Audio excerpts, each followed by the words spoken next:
आप सुन रहे हैं जगत गुरु तत्वदर्शी संत रामपाल जी महाराज द्वारा लिखित पुस्तक ज्ञान गंगा का पेज नंबर 23। परमेश्वर कबीर साहेब के असंख्य ब्रह्मांडों का लघु चित्र दिया गया है, जिसे आप पुस्तक में देख सकते हैं।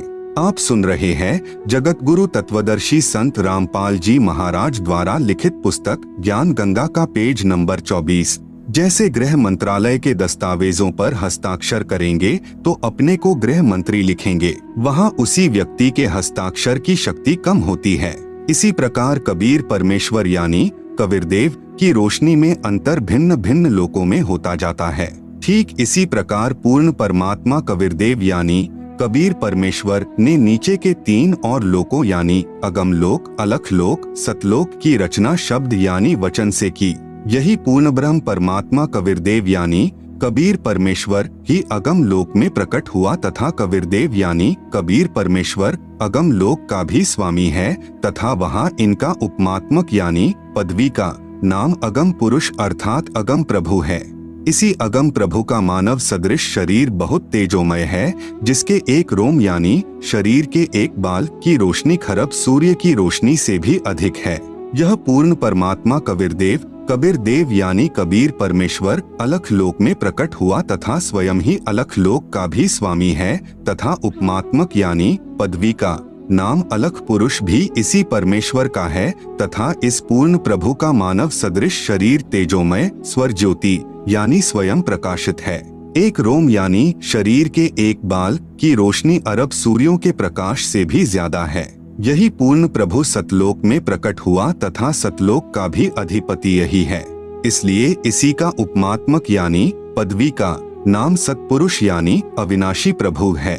इसी का नाम अकाल मूर्ति, शब्द स्वरूपी राम, पूर्ण ब्रह्म, परम अक्षर ब्रह्म आदि हैं। इसी सतपुरुष कबीरदेव यानी कबीर प्रभु का मानव सदृश शरीर तेजोमय है, जिसके एक रोम यानी शरीर के बाल का प्रकाश करोड़ सूर्यों तथा इतने ही चंद्रमाओं के प्रकाश से भी अधिक है। इस कबीरदेव यानी कबीर प्रभु ने सतपुरुष रूप में प्रकट होकर सतलोक में विराजमान होकर प्रथम सतलोक में अन्य रचना की। एक शब्द यानी वचन से 16 द्वीपों की रचना की, फिर 16 शब्दों से 16 पुत्रों की उत्पत्ति की। एक मानसरोवर की रचना की जिसमें अमृत भरा। 16 पुत्रों के नाम हैं नंबर 1 कूर्म, नंबर 2 ज्ञानी, नंबर 3 विवेक, नंबर 4 तेज, नंबर 5 सहज, नंबर 6 संतोष, नंबर 7 सुरति, नंबर 8 आनंद, नंबर 9 क्षमा, नंबर 10 निष्काम, नंबर 11 जलरंगी, नंबर 12 अचिंत, नंबर 13 प्रेम, नंबर 14 दयाल, नंबर 15 धैर्य, नंबर 16 योग संतायन अर्थात योगजीत। सतपुरुष कबीरदेव ने अपने पुत्र अचिंत को सत्यलोक की अन्य रचना का भार सौंपा तथा शक्ति प्रदान की। अचिंत ने अक्षर पुरुष यानी परब्रह्म की शब्द से उत्पत्ति की तथा कहा कि मेरी मदद करना। अक्षर पुरुष स्नान करने मानसरोवर पर गया, वहाँ आनंद आया तथा सो गया, लंबे समय तक बाहर नहीं आया। आप सुन रहे हैं जगत गुरु तत्वदर्शी संत रामपाल जी महाराज द्वारा लिखित पुस्तक ज्ञान गंगा का पेज नंबर 25। तब अचिंत की प्रार्थना पर अक्षर पुरुष को नींद से जगाने के लिए कबीरदेव यानी कबीर परमेश्वर ने उसी मानसरोवर से कुछ अमृत जल लेकर एक अंडा बनाया तथा उस अंडे में एक आत्मा प्रवेश की तथा अंडे को मानसरोवर के अमृत जल में छोड़ा। अंडे की गड़गड़ाहट से अक्षर पुरुष की निंद्रा भंग हुई। उसने अंडे को क्रोध से देखा, जिस कारण से अंडे के 2 भाग हो गए। उसमें से ज्योति निरंजन यानी क्षर पुरुष निकला, जो आगे चलकर काल कहलाया। इसका वास्तविक नाम कैल है। तब सतपुरुष यानी कबीरदेव ने आकाशवाणी की कि आप दोनों बाहर आओ तथा अचिंत के द्वीप में रहो। आज्ञा पाकर अक्षर पुरुष तथा अक्षर पुरुष यानी कैल दोनों अचिंत के द्वीप में रहने लगे। बच्चों की नालायकी उन्हीं को दिखाई कि कहीं फिर प्रभुता की तरफ न बन जाए, क्योंकि समर्थ बिन कार्य सफल नहीं होता। फिर पूर्ण धनी कबीरदेव ने सर्व रचना स्वयं की। अपनी शब्द शक्ति से एक राजेश्वरी यानी राष्ट्रीय शक्ति उत्पन्न की, जिससे सर्व ब्रह्मांडों को स्थापित किया। इसी को पराशक्ति परानंदनी भी कहते हैं। पूर्ण ब्रह्म ने सर्व आत्माओं को अपने ही अंदर से अपनी वचन शक्ति से अपने मानव शरीर सदृश उत्पन्न किया। प्रत्येक हंस आत्मा का परमात्मा जैसा ही शरीर रचा, जिसका तेज 16 सूर्यों जैसा मानव सदृश ही है। परंतु परमेश्वर के शरीर के एक रोमकूप का प्रकाश करोड़ों सूर्यों से भी ज्यादा है। बहुत समय उपरांत क्षर पुरुष यानी ज्योति निरंजन ने सोचा कि हम तीनों यानी अचिंत, अक्षर पुरुष, क्षर पुरुष एक द्वीप में रह रहे हैं तथा अन्य एक द्वीप में रह रहे हैं। मैं भी साधना करके अलग द्वीप प्राप्त करूंगा। उसने ऐसा विचार करके एक पैर पर खड़ा होकर 70 युग तक तप किया। आत्माएं काल के जाल में कैसे फंसी, विशेष जब ब्रह्म यानी ज्योति निरंजन तप कर रहा था। हम सभी आत्माएं जो आज ज्योति निरंजन के 21 ब्रह्मांडों में रहते हैं, इसकी साधना पर आसक्त हो गए तथा हृदय से इसे चाहने लगे। अपने सुखदायी प्रभु सत्य पुरुष से विमुख हो गए, जिस कारण से पतिव्रता पद से गिर गए। पूर्ण प्रभु के बार बार सावधान करने पर भी हमारी आसक्ति क्षर पुरुष से नहीं हटी। यही प्रभाव आज भी काल सृष्टि में विद्यमान है। जैसे नौजवान बच्चे फिल्म स्टारों यानी अभिनेताओं तथा अभिनेत्रियों की बनावटी अदाओं तथा अपने रोजगार उद्देश्य से कर रहे भूमिका पर अति आसक्त हो जाते हैं, रोकने से नहीं रुकते। यदि कोई अभिनेता या अभिनेत्री निकटवर्ती शहर में आ जाए तो देखें उन नादान बच्चों की भीड़ केवल दर्शन करने के लिए बहुसंख्या में एकत्रित हो जाती है। लेना एक न देने दो, रोजी रोटी अभिनेता कमा रहे हैं, नौजवान बच्चे लुट रहे हैं। माता पिता कितना ही समझाएं किंतु बच्चे नहीं मानते। कहीं न कहीं, कभी न कभी लुक छिप कर जाते ही रहते हैं। पूर्ण ब्रह्म कबीरदेव यानी कबीर प्रभु ने क्षर पुरुष से पूछा कि बोलो क्या चाहते हो। उसने कहा कि पिताजी, यह स्थान मेरे लिए कम है, मुझे अलग से द्वीप प्रदान करने की कृपा करें। हक्का कबीर यानी सत कबीर ने उसे 21 ब्रह्मांड प्रदान कर दिए। कुछ समय उपरांत ज्योति निरंजन ने सोचा इसमें कुछ रचना करनी चाहिए। खाली ब्रह्मांड यानी लाट किस काम के, यह विचार कर 70 युग तप करके पूर्ण परमात्मा कबीरदेव यानी कबीर प्रभु से रचना सामग्री की याचना की। सतपुरुष ने उसे 3 गुण तथा 5 तत्व प्रदान कर दिए, जिससे ब्रह्म यानी ज्योति निरंजन ने अपने ब्रह्मांडों में कुछ रचना की। आप सुन रहे हैं जगत गुरु तत्वदर्शी संत रामपाल जी महाराज द्वारा लिखित पुस्तक ज्ञान गंगा का पेज नंबर 26। फिर सोचा कि इसमें जीव भी होने चाहिए, अकेले का दिल नहीं लगता। यह विचार करके 64 युग तक फिर तप किया। पूर्ण परमात्मा कबीर देव के पूछने पर बताया कि मुझे कुछ आत्मा दे दो, मेरा अकेले का दिल नहीं लग रहा। तब सतपुरुष कबीर अग्नि यानी कबीर परमेश्वर ने कहा कि ब्रह्म, तेरे तप के प्रतिफल में मैं तुझे और ब्रह्मांड दे सकता हूँ, परंतु मेरी आत्माओं को किसी भी जप तप साधना के फल रूप में नहीं दे सकता। हाँ, यदि कोई स्वेच्छा से तेरे साथ जाना चाहे तो वह जा सकता है। युवा कबीर यानी समर्थ कबीर के वचन सुनकर ज्योति निरंजन हमारे पास आया। हम सभी हंस आत्मा पहले से ही उस पर आसक्त थे। हम उसे चारों तरफ से घेर कर खड़े हो गए।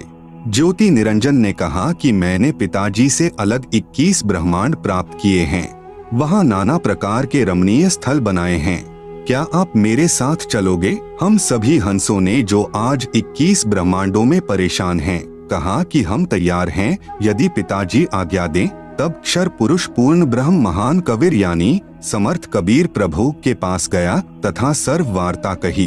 तब कबीर अग्नि यानी कबीर परमेश्वर ने कहा कि मेरे सामने स्वीकृति देने वाले को आज्ञा दूंगा।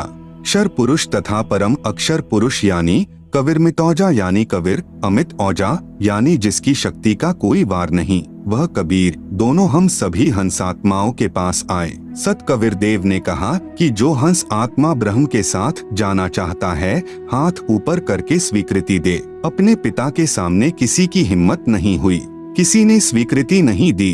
बहुत समय तक सन्नाटा छाया रहा। तत्पश्चात एक हंस आत्मा ने साहस किया तथा कहा कि पिताजी, मैं जाना चाहता हूँ। फिर तो उसकी देखा देखी, जो आज काल यानी ब्रह्म के 21 ब्रह्मांडों में फंसी हैं, हम सभी आत्माओं ने स्वीकृति दे दी। परमेश्वर कबीर जी ने ज्योति निरंजन से कहा कि आप अपने स्थान पर जाओ। जिन्होंने तेरे साथ जाने की स्वीकृति दी है, मैं उन सर्वहंस आत्माओं को आपके पास भेज दूंगा। ज्योति निरंजन अपने 21 ब्रह्मांडों में चला गया। उस समय तक यह 21 ब्रह्मांड सतलोक में ही थे। तत्पश्चात पूर्ण ब्रह्म ने सर्वप्रथम स्वीकृति देने वाले हंस को लड़की का रूप दिया, परंतु स्त्री इंद्री नहीं रची तथा सर्व आत्माओं को जिन्होंने ज्योति निरंजन यानी ब्रह्म के साथ जाने की सहमति दी थी, उस लड़की के शरीर में प्रवेश कर दिया तथा उसका नाम आष्ट्रा यानी आदि माया प्रकृति देवी दुर्गा पड़ा तथा सत्य पुरुष ने कहा कि पुत्री, मैंने तेरे को शब्द शक्ति प्रदान कर दी है, जितने जीव ब्रह्म कहे आप उत्पन्न कर देना।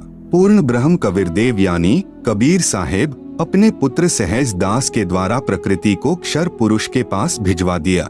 सहज दास जी ने ज्योति निरंजन को बताया कि पिताजी ने इस बहन के शरीर में उन सर्व आत्माओं को प्रवेश कर दिया है जिन्होंने आपके साथ जाने की सहमति व्यक्त की थी तथा इसको पिताजी ने वचन शक्ति प्रदान की है।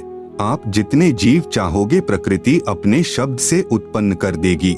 यह कहकर सहजदास वापस अपने द्वीप में आ गया। युवा होने के कारण लड़की का रंगरूप निखरा हुआ था। ब्रह्म के अंदर विषय वासना उत्पन्न हो गई तथा प्रकृति देवी के साथ अभद्र गति विधि प्रारंभ की।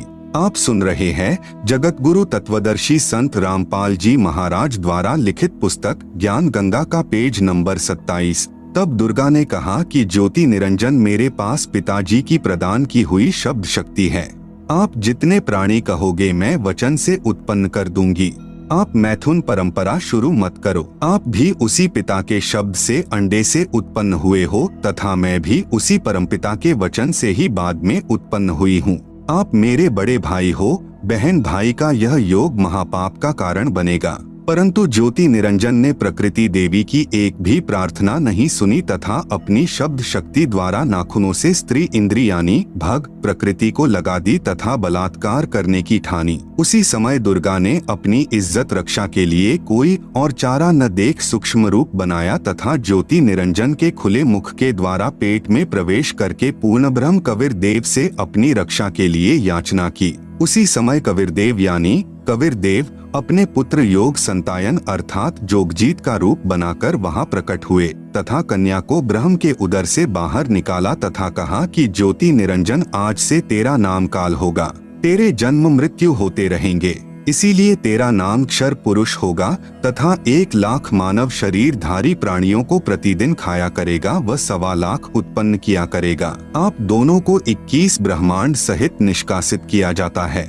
इतना कहते ही 21 ब्रह्मांड विमान की तरह चल पड़े। सहज दास के द्वीप के पास से होते हुए सतलोक से 16 शंख कोस यानी 1 कोस लगभग 3 किलोमीटर का होता है की दूरी पर आकर रुक गए। विशेष विवरण अब तक 3 शक्तियों का विवरण आया है। नंबर 1 पूर्ण ब्रह्म जिसे अन्य उपमात्मक नामों से भी जाना जाता है जैसे सतपुरुष, अकाल पुरुष, शब्द स्वरूपी राम, परम अक्षर ब्रह्म पुरुष आदि। यह पूर्ण ब्रह्म असंख्य ब्रह्मांडों का स्वामी है तथा वास्तव में अविनाशी है। नंबर 2 परब्रह्म जिसे अक्षर पुरुष भी कहा जाता है, यह वास्तव में अविनाशी नहीं है, यह 7 शंख ब्रह्मांडों का स्वामी है। नंबर 3 ब्रह्म जिसे ज्योति निरंजन, काल, कैल, शर पुरुष तथा धर्मराय आदि नामों से जाना जाता है जो केवल 21 ब्रह्मांड का स्वामी है।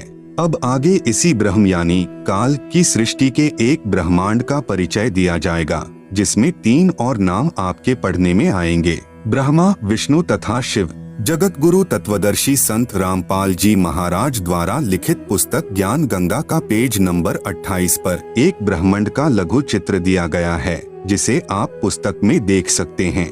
आप सुन रहे हैं जगत गुरु तत्वदर्शी संत रामपाल जी महाराज द्वारा लिखित पुस्तक ज्ञान गंगा का पेज नंबर 29। ब्रह्म तथा ब्रह्मा में भेद। एक ब्रह्मांड में बने सर्वोपरि स्थान पर ब्रह्म यानी क्षर पुरुष स्वयं 3 गुप्त स्थानों की रचना करके ब्रह्मा, विष्णु तथा शिव रूप में रहता है तथा अपनी पत्नी प्रकृति यानी दुर्गा के सहयोग से 3 पुत्रों की उत्पत्ति करता है। उनके नाम भी ब्रह्मा, विष्णु तथा शिव ही रखता है। जो ब्रह्म का पुत्र ब्रह्मा है वह एक ब्रह्मांड में केवल 3 लोकों यानी पृथ्वी लोक, स्वर्ग लोक तथा पाताल लोक में एक रजोगुण विभाग का मंत्री यानी स्वामी है। इसे त्रिलोकीय ब्रह्मा कहा है तथा ब्रह्म जो ब्रह्मलोक में ब्रह्मा रूप में रहता है उसे महाब्रह्मा व ब्रह्मलोकीय ब्रह्मा कहा है। इसी ब्रह्म यानी काल को सदाशिव, महाशिव, महाविष्णु भी कहा है। श्री विष्णु पुराण में प्रमाण चतुर्थ अंश अध्याय 1 पृष्ठ 230-231 पर श्री ब्रह्मा जी ने कहा, जिस अजन्मा सर्वमय विधाता परमेश्वर का आदि मध्य अंत स्वरूप स्वभाव और सार हम नहीं जान पाते। श्लोक 83। जो मेरा रूप धारण कर संसार की रचना करता है, स्थिति के समय जो पुरुष रूप है तथा जो रुद्र रूप से विश्व का ग्रास कर जाता है, अनंत रूप से संपूर्ण जगत को धारण करता है। श्लोक 86। श्री ब्रह्मा जी, श्री विष्णु जी व श्री शिव जी की उत्पत्ति काल यानी ब्रह्म ने प्रकृति यानी दुर्गा से कहा कि अब मेरा कौन क्या बिगाड़ेगा, मनमानी करूंगा। प्रकृति ने फिर प्रार्थना की कि आप कुछ शर्म करो, प्रथम तो आप मेरे बड़े भाई हो, क्योंकि उसी पूर्ण परमात्मा यानी कबीरदेव की वचन शक्ति से आपकी यानी ब्रह्म की अंडे से उत्पत्ति हुई तथा बाद में मेरी उत्पत्ति उसी परमेश्वर के वचन से हुई है। दूसरे, मैं आपके पेट से बाहर निकली हूँ, मैं आपकी बेटी हुई तथा आप मेरे पिता हुए। इन पवित्र नातों में बिगाड़ करना महापाप होगा। मेरे पास पिता की प्रदान की हुई शब्द शक्ति है, जितने प्राणी आप कहोगे मैं वचन से उत्पन्न कर दूंगी। ज्योति निरंजन ने दुर्गा की एक भी विनय नहीं सुनी तथा कहा कि मुझे जो सजा मिलनी थी मिल गई, मुझे सतलोक से निष्कासित कर दिया, अब मनमानी करूंगा। यह कहकर काल पुरुष यानी शर पुरुष ने प्रकृति के साथ जबरदस्ती शादी की तथा 3 पुत्रों यानी रजगुण युक्त ब्रह्मा जी, सतगुण युक्त विष्णु जी तथा तमगुण युक्त शिव शंकर जी की उत्पत्ति की। जवान होने तक तीनों पुत्रों को दुर्गा के द्वारा अचेत करवा देता है। फिर युवा होने पर श्री ब्रह्मा जी को कमल के फूल पर, श्री विष्णु जी को शेष नाग की शया पर तथा श्री शिव जी को कैलाश पर्वत पर सचेत करके इकट्ठे कर देता है। तत्पश्चात प्रकृति यानी दुर्गा ने इन तीनों का विवाह कर दिया जाता है। काल ब्रह्म के आदेश से प्रकृति देवी ने तीनों एक ब्रह्मांड में 3 लोकों यानी स्वर्ग लोक, पृथ्वी लोक तथा पाताल लोक में एक एक विभाग के मंत्री यानी प्रभु नियुक्त कर देता है। जैसे श्री ब्रह्मा जी को रजोगुण विभाग का तथा विष्णु जी को सत्तोगुण विभाग का तथा श्री शिव शंकर जी को तमोगुण विभाग का प्रभु बनाया तथा काल ब्रह्म स्वयं गुप्त यानी महाब्रह्मा, महाविष्णु, महाशिव रूप से मुख्य मंत्री पद को संभालता है। एक ब्रह्मांड में एक ब्रह्मलोक की रचना की है। आप सुन रहे हैं जगत गुरु तत्वदर्शी संत रामपाल जी महाराज द्वारा लिखित पुस्तक ज्ञान गंगा का पेज नंबर 30। उसी में 3 गुप्त स्थान बनाए हैं। एक रजोगुण प्रधान स्थान है जहाँ पर यह ब्रह्म यानी काल स्वयं महाब्रह्मा मुख्यमंत्री रूप में रहता है तथा अपनी पत्नी दुर्गा को महासावित्री रूप में रखता है। इन दोनों के संयोग से जो पुत्र इस स्थान पर उत्पन्न होता है वह स्वतः ही रजोगुणी बन जाता है। दूसरा स्थान सतोगुण प्रधान स्थान बनाया है। वहाँ पर यह क्षर पुरुष स्वयं महाविष्णु रूप बनाकर रहता है तथा अपनी पत्नी दुर्गा को महालक्ष्मी रूप में रखकर जो पुत्र उत्पन्न करता है उसका नाम विष्णु रखता है। वह बालक सतोगुण युक्त होता है तथा तीसरा इसी काल ने वहीं पर एक तमोगुण प्रधान क्षेत्र बनाया है।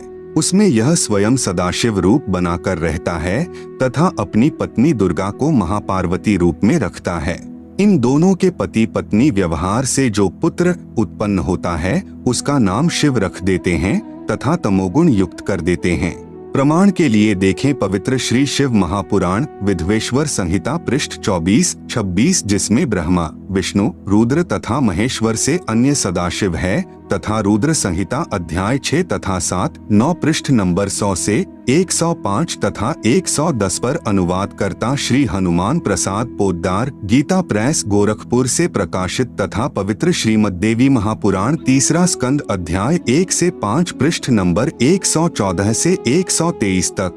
गीता प्रेस गोरखपुर से प्रकाशित। अनुवादक श्री हनुमान प्रसाद पोद्दार चिमन लाल गोस्वामी। फिर इन्हीं को धोखे में रखकर अपने खाने के लिए जीवों की उत्पत्ति श्री ब्रह्मा जी द्वारा तथा स्थिति एक दूसरे को मोह ममता में रखकर काल जाल में रखना श्री विष्णु जी से तथा सहार, क्योंकि काल पुरुष को शापवश 1,00,000 मानव शरीर धारी प्राणियों के सूक्ष्म शरीर से मैल निकाल कर खाना होता है। उसके लिए 21वें ब्रह्मांड में एक तप्तशिला है जो स्वतः गर्म रहती है। उस पर गर्म करके मैल पिघला कर खाता है।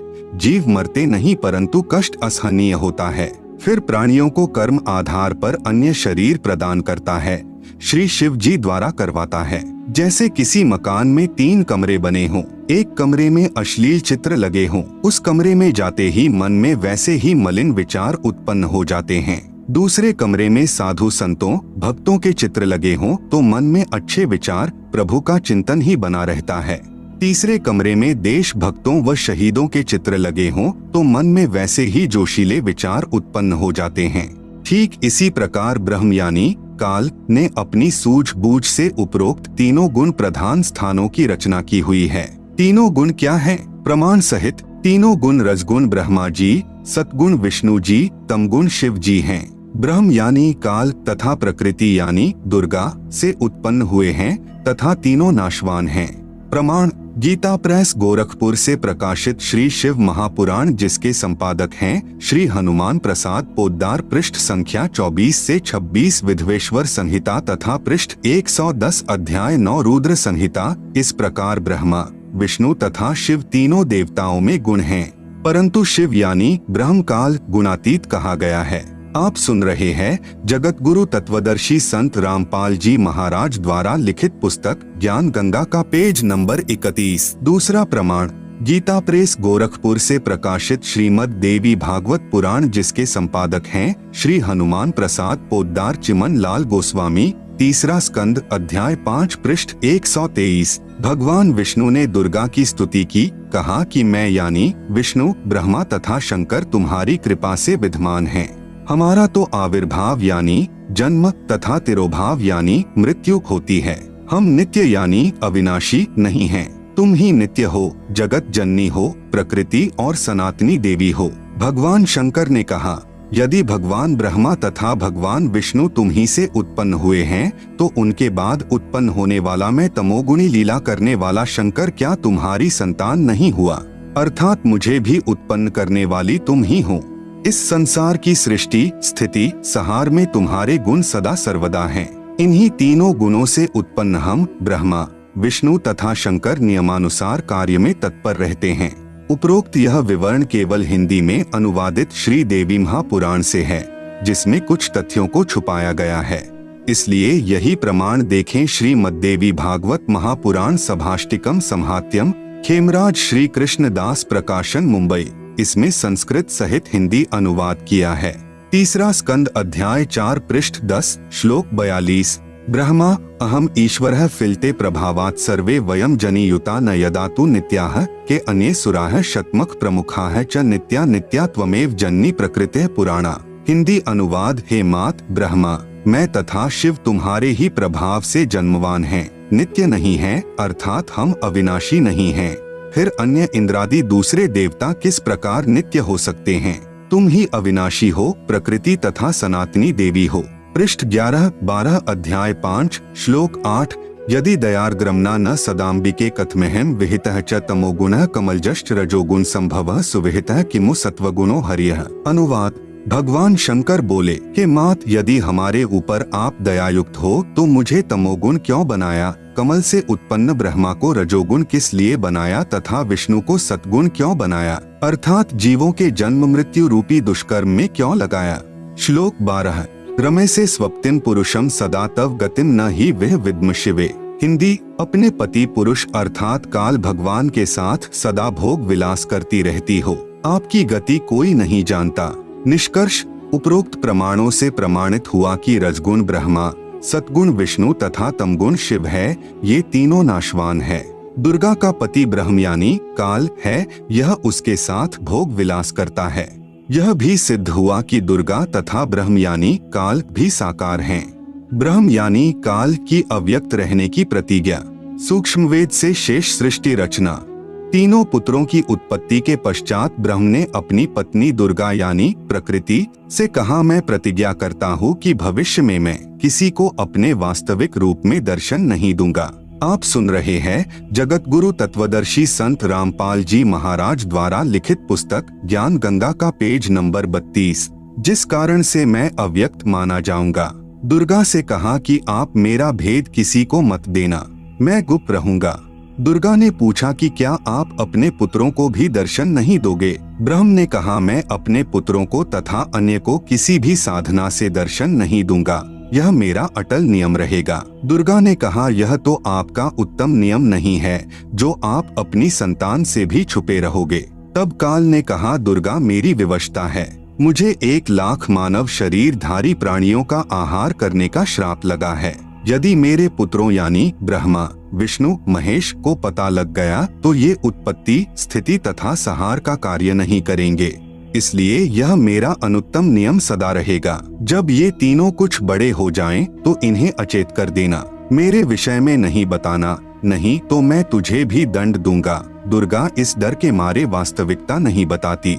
प्रमाण, इसीलिए गीता अध्याय 7 श्लोक 24 में कहा है कि यह बुद्धिहीन जन समुदाय मेरे अनुत्तम नियम से अपरिचित हैं कि मैं कभी भी किसी के सामने प्रकट नहीं होता, अपनी योग माया से छुपा रहता हूँ। इसलिए मुझ अव्यक्त को मनुष्य रूप में आया हुआ अर्थात कृष्ण मानते हैं।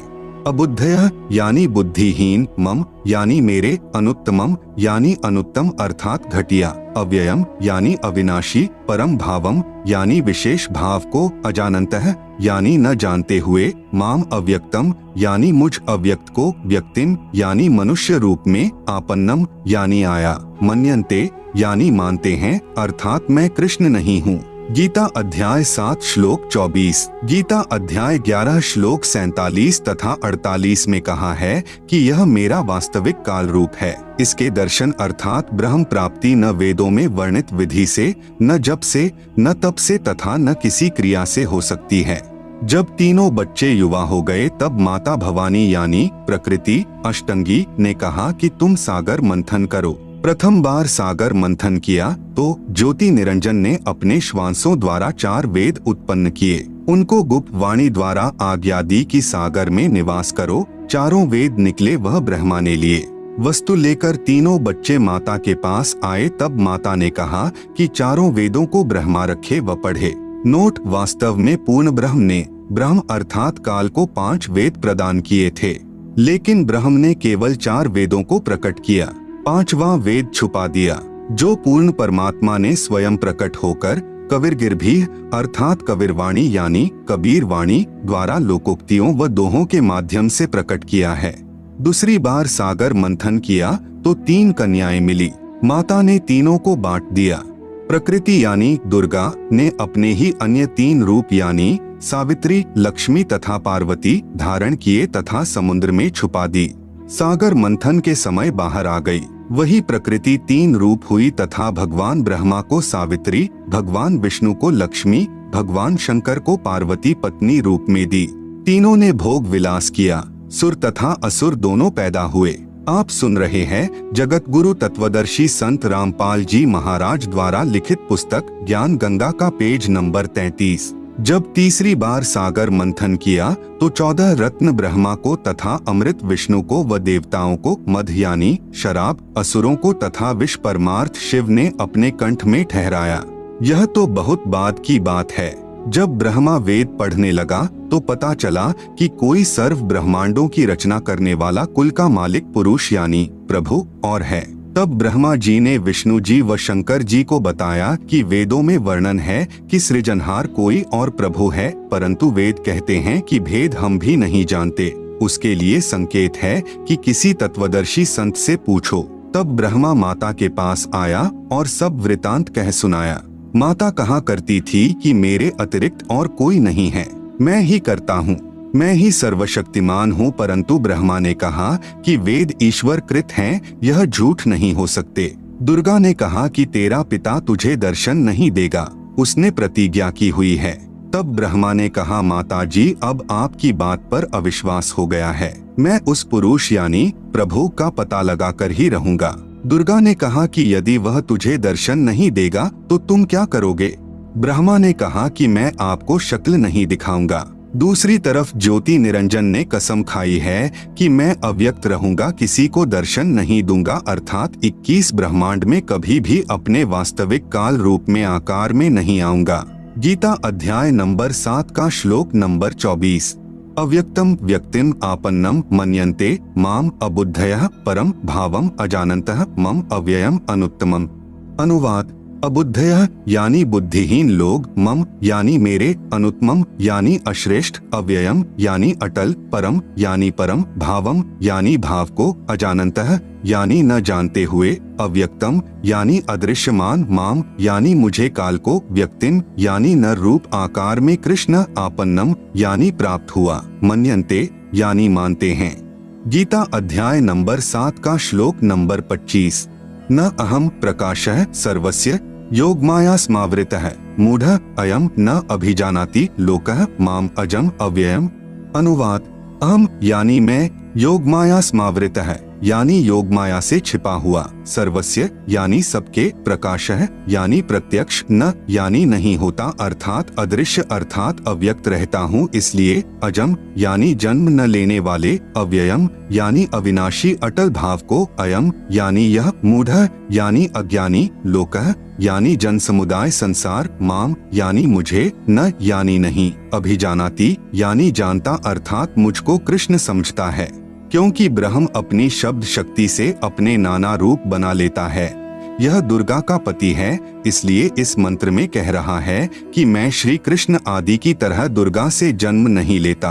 ब्रह्मा का अपने पिता यानी काल ब्रह्म की प्राप्ति के लिए प्रयत्न। तब दुर्गा ने ब्रह्मा जी से कहा कि अलख निरंजन तुम्हारा पिता है, परंतु वह तुम्हें दर्शन नहीं देगा। ब्रह्मा ने कहा कि मैं दर्शन करके ही लौटूंगा। माता ने पूछा कि यदि तुझे दर्शन नहीं हुए तो क्या करेगा? ब्रह्मा ने कहा मैं प्रतिज्ञा करता हूँ, यदि पिता के दर्शन नहीं हुए तो मैं आपके समक्ष नहीं आऊंगा। आप सुन रहे हैं जगत गुरु तत्वदर्शी संत रामपाल जी महाराज द्वारा लिखित पुस्तक ज्ञान गंगा का पेज नंबर 34। यह कहकर ब्रह्मा जी व्याकुल होकर उत्तर दिशा की तरफ चल दिया, जहाँ अंधेरा ही अंधेरा है। वह ब्रह्मा ने 4 युग तक ध्यान लगाया परंतु कुछ भी प्राप्ति नहीं हुई। काल ने आकाशवाणी की कि जीव उत्पत्ति क्यों नहीं की। भवानी ने कहा कि आपका ज्येष्ठ पुत्र ब्रह्मा जिद करके आपकी तलाश में गया है। ब्रह्मा के बिना जीव उत्पत्ति का सब कार्य असंभव है। ब्रह्म यानी काल ने कहा उसे वापस बुला लो, मैं उसे दर्शन नहीं दूंगा। तब दुर्गा यानी प्रकृति ने अपनी शब्द शक्ति से गायत्री नाम की लड़की उत्पन्न की तथा उसे ब्रह्मा को लौटा लाने को कहा। गायत्री ब्रह्मा जी के पास गई परंतु ब्रह्मा जी समाधि लगाए हुए थे, उन्हें कोई आभास ही नहीं था कि कोई आया है। तब आदि कुमारी यानी प्रकृति ने गायत्री को ध्यान द्वारा बताया कि इसके चरण स्पर्श कर। तब गायत्री ने ऐसा ही किया। ब्रह्मा जी का ध्यान भंग हुआ तो क्रोधवश बोले कि कौन पापिन है जिसने मेरा ध्यान भंग किया है, मैं तुझे श्राप दूंगा। गायत्री कहने लगी कि मेरा दोष नहीं है, पहले मेरी बात सुनो तब श्राप देना। मेरे को माता ने तुम्हें लौटा लाने को कहा है, क्योंकि आपके बिना जीव उत्पत्ति नहीं हो सकती। ब्रह्मा ने कहा कि मैं कैसे जाऊं, पिताजी के दर्शन हुए नहीं, ऐसे जाऊं तो मेरा उपहास होगा। यदि आप माता जी के समक्ष यह कह दें कि ब्रह्मा को पिता यानी ज्योति निरंजन के दर्शन हुए हैं, मैंने अपनी आंखों से देखा है, तो मैं आपके साथ चलूं। तब गायत्री ने कहा कि आप मेरे साथ संभोग यानी सेक्स करोगे तो मैं आपकी झूठी साक्षी यानी गवाही भरूंगी। तब ब्रह्मा ने सोचा कि पिता के दर्शन हुए नहीं, वैसे जाऊं तो माता के सामने शर्म लगेगी और चारा नहीं दिखाई दिया। फिर गायत्री से रति क्रिया यानी संभोग की। तब गायत्री ने कहा कि क्यों न एक गवाह और तैयार किया जाए। ब्रह्मा ने कहा बहुत ही अच्छा है। तब गायत्री ने शब्द शक्ति से एक लड़की यानी पुहपवती नाम की पैदा की तथा उससे दोनों ने कहा कि आप गवाही देना कि ब्रह्मा ने पिता के दर्शन किए हैं। तब पुहपवती ने कहा कि मैं क्यों झूठी गवाही दूं? हाँ, यदि ब्रह्मा मेरे से रति क्रिया यानी संभोग करे तो गवाही दे सकती हूँ। गायत्री ने ब्रह्मा को समझाया यानी उकसाया कि और कोई चारा नहीं है। तब ब्रह्मा ने पुहपवती से संभोग किया तो तीनों मिलकर आदि माया यानी प्रकृति के पास आए।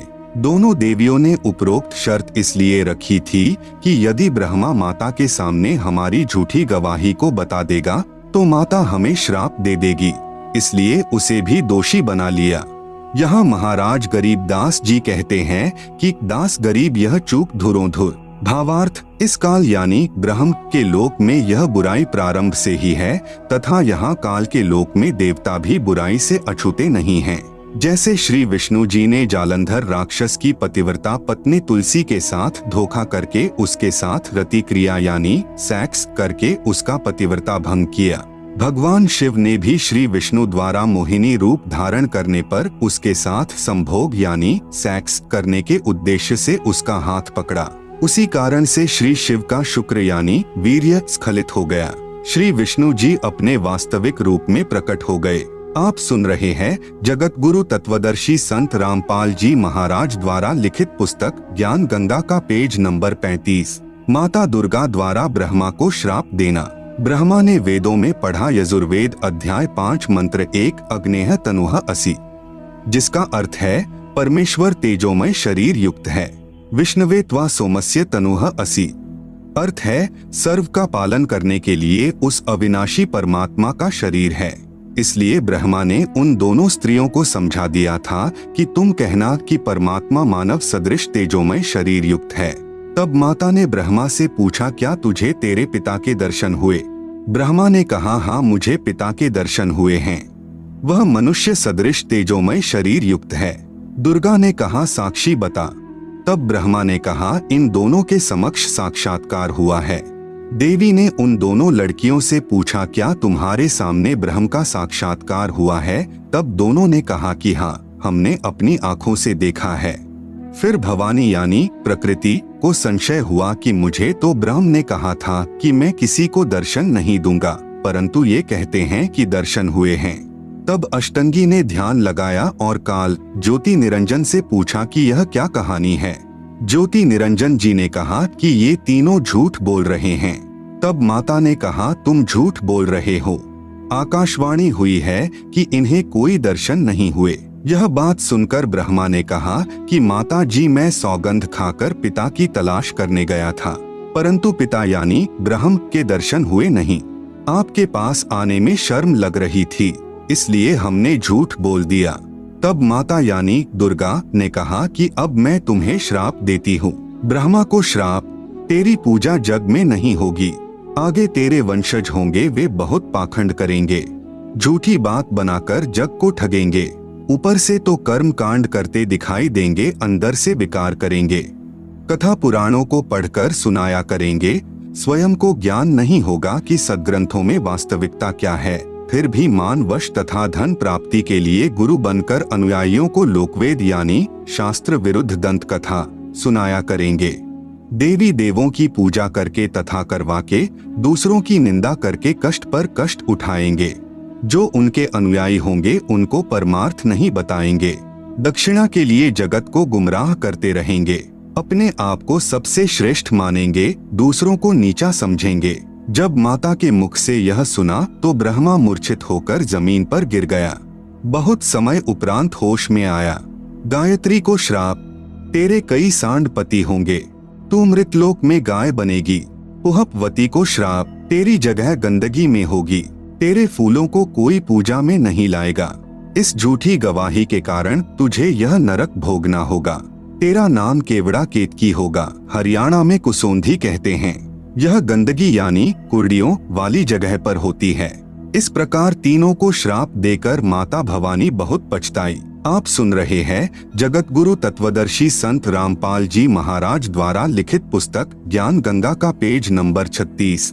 इस प्रकार पहले तो जीव बिना सोचे मन यानी काल निरंजन के प्रभाव से गलत कार्य कर देता है, परंतु जब आत्मा यानी सत्पुरुष अंश के प्रभाव से उसे ज्ञान होता है तो पीछे पछताना पड़ता है। जिस प्रकार माता पिता अपने बच्चों को छोटी सी गलती के कारण ताड़ते हैं क्रोधवश होकर, परंतु बाद में बहुत पछताते हैं, यही प्रक्रिया मन यानी काल निरंजन के प्रभाव से सर्व जीवों में क्रियावान हो रही है।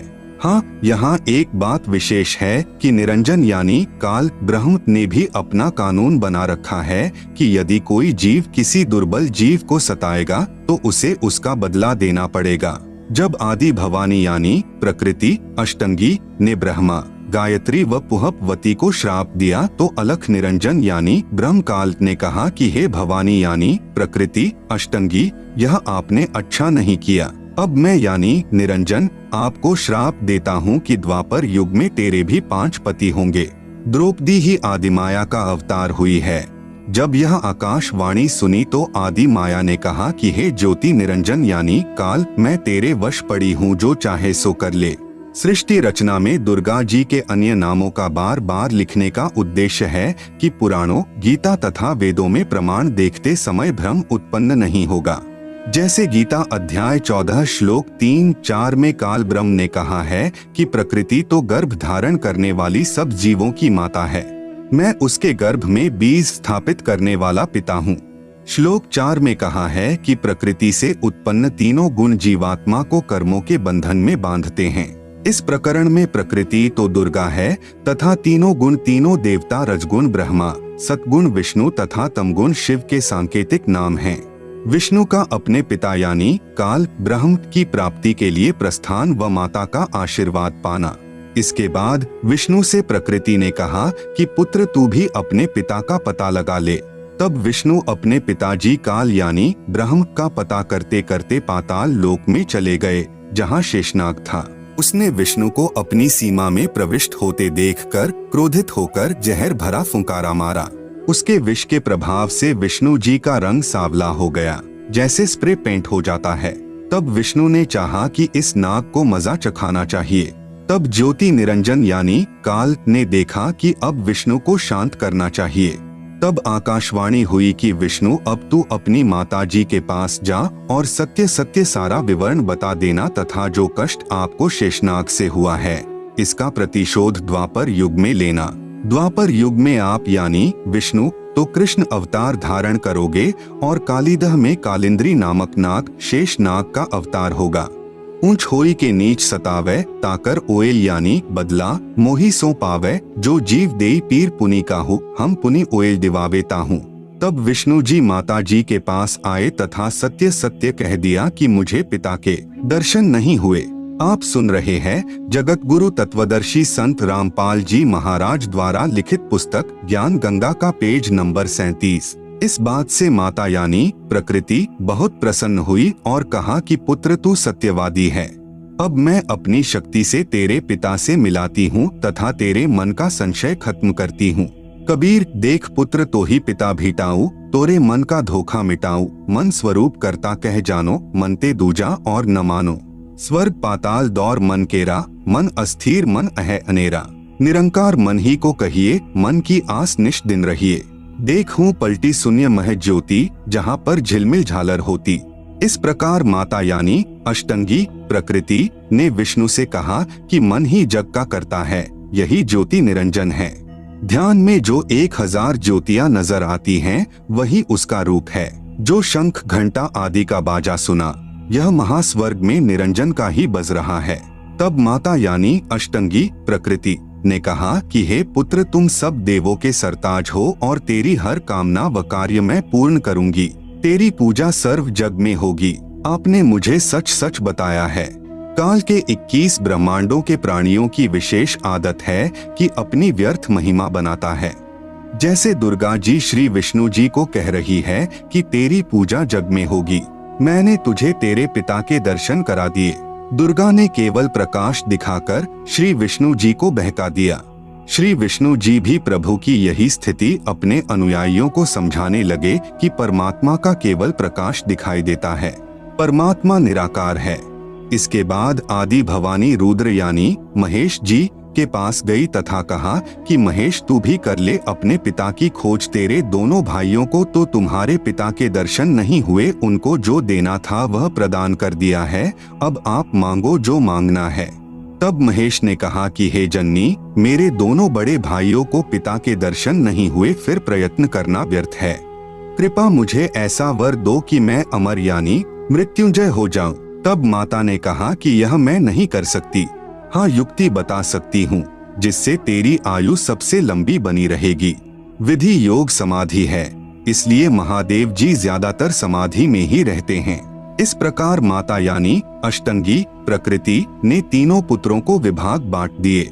भगवान ब्रह्मा जी को काल लोक में 184 के चोले यानी शरीर रचने यानी बनाने का अर्थात रजोगुण प्रभावित करके संतान उत्पत्ति के लिए विवश करके जीव उत्पत्ति कराने का विभाग प्रदान किया।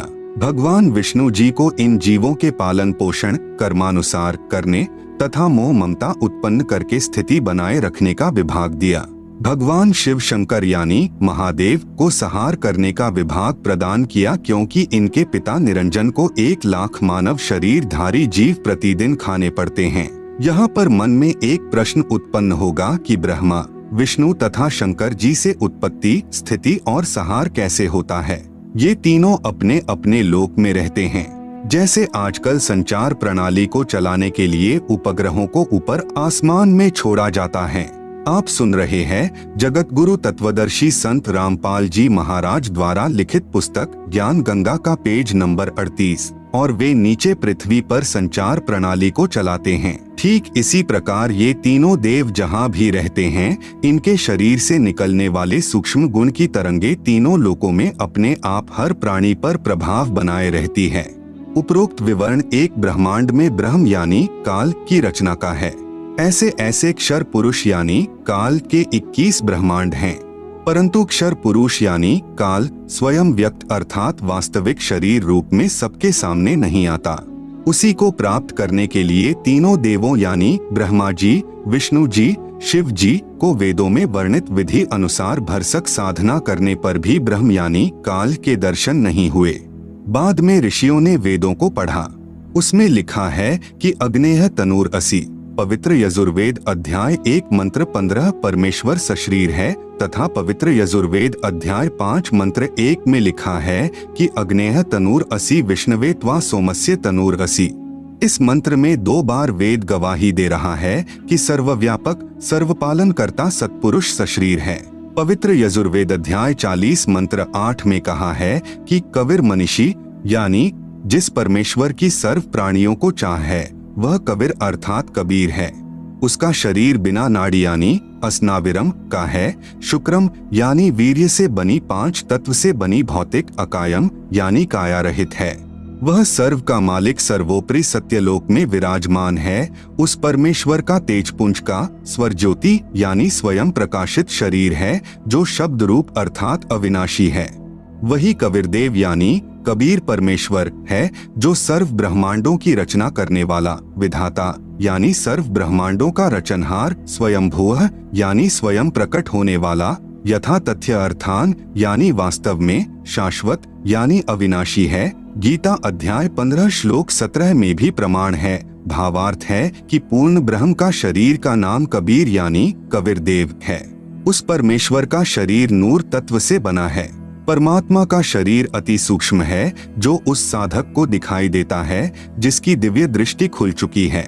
इस प्रकार जीव का भी सूक्ष्म शरीर है, जिसके ऊपर 5 तत्व का खोल यानी कवर अर्थात 5 तत्व की काया चढ़ी होती है, जो माता पिता के संयोग से शुक्रम यानी वीर्य से बनी है।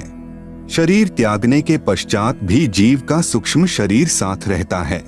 वह शरीर उसी साधक को दिखाई देता है जिसकी दिव्य दृष्टि खुल चुकी है। इस प्रकार परमात्मा व जीव की स्थिति को समझें। वेदों में ओम नाम के स्मरण का प्रमाण है, जो केवल ब्रह्म साधना है। इस उद्देश्य से ओम नाम के जाप को पूर्ण ब्रह्म का मानकर ऋषियों ने भी हजारों वर्ष हठ योग करके यानी समाधि लगाकर प्रभु प्राप्ति की चेष्टा की, परंतु प्रभु दर्शन नहीं हुए। सिद्धियां प्राप्त हो गई। उन्हीं सिद्धि रूपी खिलौनों से खेलकर ऋषि भी जन्म मृत्यु के चक्र में ही रह गए तथा अपने अनुभव के शास्त्रों में परमात्मा को निराकार लिख दिया। ब्रह्म यानी काल ने कसम खाई है कि मैं अपने वास्तविक रूप में किसी को दर्शन नहीं दूंगा, मुझे अव्यक्त जाना करेंगे। अव्यक्त का भावार्थ है कि कोई आकार में है, परंतु व्यक्तिगत रूप से स्थूल रूप में दर्शन नहीं देता। जैसे आकाश में बादल छा जाने पर दिन के समय सूर्य अदृश्य हो जाता है, वह दृश्यमान नहीं है। आप सुन रहे हैं जगत गुरु तत्वदर्शी संत रामपाल जी महाराज द्वारा लिखित पुस्तक ज्ञान गंगा का पेज नंबर 39। परंतु वास्तव में बादलों के पार ज्यों का त्यों है। इस अवस्था को अव्यक्त कहते हैं। प्रमाण के लिए गीता अध्याय 7 श्लोक 24, 25 अध्याय 11 श्लोक 48 तथा 32। पवित्र गीता जी बोलने वाला ब्रह्म यानी काल श्री कृष्ण जी के शरीर में प्रेतवत प्रवेश करके कह रहा है कि अर्जुन मैं बढ़ा हुआ काल हूँ और सर्व को खाने के लिए आया हूँ। गीता अध्याय 11 का श्लोक नंबर 32। यह मेरा वास्तविक रूप है। इसको तेरे अतिरिक्त न तो कोई पहले देख सका तथा न कोई आगे देख सकता है, अर्थात वेदों में वर्णित यज्ञ, जप, तप तथा ओम नाम आदि की विधि से मेरे इस वास्तविक स्वरूप के दर्शन नहीं हो सकते। गीता अध्याय 11 श्लोक नंबर 48। मैं कृष्ण नहीं हूँ। ये मूर्ख लोग कृष्ण रूप में मुझ अव्यक्त को व्यक्त यानी मनुष्य रूप मान रहे हैं, क्योंकि ये मेरे घटिया नियम से अपरिचित हैं कि मैं कभी वास्तविक इस काल रूप में सबके सामने नहीं आता, अपनी योग माया से छुपा रहता हूँ। गीता अध्याय 7 श्लोक नंबर 24-25। विचार करें, अपने छुपे रहने वाले विधान को स्वयं अश्रेष्ठ यानी अनुत्तम क्यों कह रहे हैं? यदि पिता अपनी संतान को भी दर्शन नहीं देता तो उसमें कोई त्रुटि है जिस कारण से छुपा है तथा सुविधाएं भी प्रदान कर रहा है। काल यानी ब्रह्म को श्रापवश 1 लाख मानव शरीरधारी प्राणियों का आहार करना पड़ता है तथा 25% प्रतिदिन जो ज्यादा उत्पन्न होते हैं उन्हें ठिकाने लगाने के लिए तथा कर्म भोग का दंड देने के लिए 84 लाख योनियों की रचना की हुई है। यदि सबके सामने बैठकर किसी की पुत्री, किसी की पत्नी, किसी के पुत्र माता पिता को खाएगा तो सर्व को ब्रह्म से घृणा हो जाए तथा जब भी कभी पूर्ण परमात्मा कविरग्नि यानी कबीर परमेश्वर स्वयं आए या अपना कोई संदेशवाहक यानी दूत भेजे तो सर्व प्राणी सत्य भक्ति करके काल के जाल से निकल जाएं। इसलिए धोखा देकर रखता है तथा पवित्र गीता अध्याय 7 श्लोक 18, 24, 25 में अपनी साधना से होने वाली मुक्ति यानी गति को भी अनुत्तमाम यानी अति अश्रेष्ठ कहा है तथा अपने विधान यानी नियम को भी अनुत्तम यानी अश्रेष्ठ कहा है। प्रत्येक ब्रह्मांड में बने ब्रह्मलोक में एक महास्वर्ग बनाया है। महास्वर्ग में एक स्थान पर नकली सतलोक, नकली अलख लोक, नकली अगम लोक तथा नकली अनामी लोक की रचना प्राणियों को धोखा देने के लिए प्रकृति यानी दुर्गा आदि माया द्वारा करवा रखी है। कबीर साहेब का एक शब्द है, कर नैनो दीदार महल में प्यारा है, में वाणी है कि काया भेद किया निर्वारा, यह सब रचना पिंड मंझारा है। माया अविगत जाल पसारा, सो कारीगर भारा है। आदि माया किन्ही चतुराई, झूठी बाजी पिंड दिखाई, अविगत रचना रची अंड माही वाका प्रतिबिंब दारा है। एक ब्रह्मांड में अन्य लोकों की भी रचना है, जैसे श्री ब्रह्मा जी का लोक, श्री विष्णु जी का लोक, श्री शिव जी का लोक, जहाँ पर बैठकर तीनों प्रभु नीचे के 3 लोकों यानी स्वर्गलोक अर्थात इंद्र का लोक, पृथ्वी लोक तथा पाताल लोक पर एक एक विभाग के मालिक बनकर प्रभुता करते हैं। जगत गुरु तत्वदर्शी संत रामपाल जी महाराज द्वारा लिखित पुस्तक ज्ञान गंगा का पेज नंबर 40 पर ब्रह्म लोक का लघु चित्र तथा पेज नंबर 41 पर ज्योति निरंजन यानी काल ब्रह्म के लोक यानी 21 ब्रह्मांड का लघु चित्र दिया गया है, जिसे आप पुस्तक में देख सकते हैं। आप सुन रहे हैं जगत गुरु तत्वदर्शी संत रामपाल जी महाराज द्वारा लिखित पुस्तक ज्ञान गंगा का पेज नंबर 42 तथा अपने पिता काल के खाने के लिए प्राणियों की उत्पत्ति, स्थिति तथा संहार का कार्यभार संभालते हैं। तीनों प्रभुओं की भी जन्म व मृत्यु होती है, तब काल इन्हें भी खाता है। इसी ब्रह्मांड, इसे अंड भी कहते हैं क्योंकि ब्रह्मांड की बनावट अंडाकार है। इसे पिंड भी कहते हैं क्योंकि शरीर यानी पिंड में एक ब्रह्मांड की रचना कमलों में टीवी की तरह देखी जाती है। में एक मानसरोवर तथा धर्मरा यानी न्यायाधीश का भी लोक है तथा एक गुप्त स्थान पर पूर्ण परमात्मा अन्य रूप धारण करके रहता है, जैसे प्रत्येक देश का राजदूत भवन होता है। वहाँ पर कोई नहीं जा सकता। वहाँ पर वे आत्माएं रहती हैं जिनकी सत्यलोक की भक्ति अधूरी रहती है। जब भक्ति युग आता है तो उस समय परमेश्वर कबीर जी अपना प्रतिनिधि पूर्ण संत सतगुरु भेजते हैं। इन पुण्य आत्माओं को पृथ्वी पर उस समय मानव शरीर प्राप्त होता है तथा ये शीघ्र ही सत भक्ति पर लग जाते हैं तथा सतगुरु से दीक्षा प्राप्त करके पूर्ण मोक्ष प्राप्त कर जाते हैं। उस स्थान पर रहने वाले हंस आत्माओं की निजी भक्ति कमाई खर्च नहीं होती। परमात्मा के भंडार से सर्व सुविधाएं उपलब्ध होती हैं। ब्रह्म यानी काल के उपासकों की भक्ति कमाई स्वर्ग महास्वर्ग में समाप्त हो जाती है, क्योंकि इस काल लोक यानी ब्रह्म लोक तथा परब्रह्म लोक में प्राणियों को अपना किया कर्मफल ही मिलता है। क्षर पुरुष यानी ब्रह्म ने अपने 20 ब्रह्मांडों को 4 महाब्रह्मांडों में विभाजित किया है। एक महाब्रह्मांड में 5 ब्रह्मांडों का समूह बनाया है तथा चारों ओर से अंडाकार गोलाई यानी परिधि में रोका है तथा चारों महाब्रह्मांडों को भी फिर अंडाकार गोलाई यानी परिधि में रोका है। 21वें ब्रह्मांड की रचना एक महाब्रह्मांड जितना स्थान लेकर की है। 21वें ब्रह्मांड में प्रवेश होते ही 3 रास्ते बनाए हैं। 21वें ब्रह्मांड में भी बाईं तरफ नकली सतलोक, नकली अलख लोक, नकली अगम लोक, नकली अनामी लोक की रचना प्राणियों को धोखे में रखने के लिए आदि माया यानी दुर्गा से करवाई है तथा दाईं तरफ 12 सर्वश्रेष्ठ ब्रह्म साधकों यानी भक्तों को रखता है।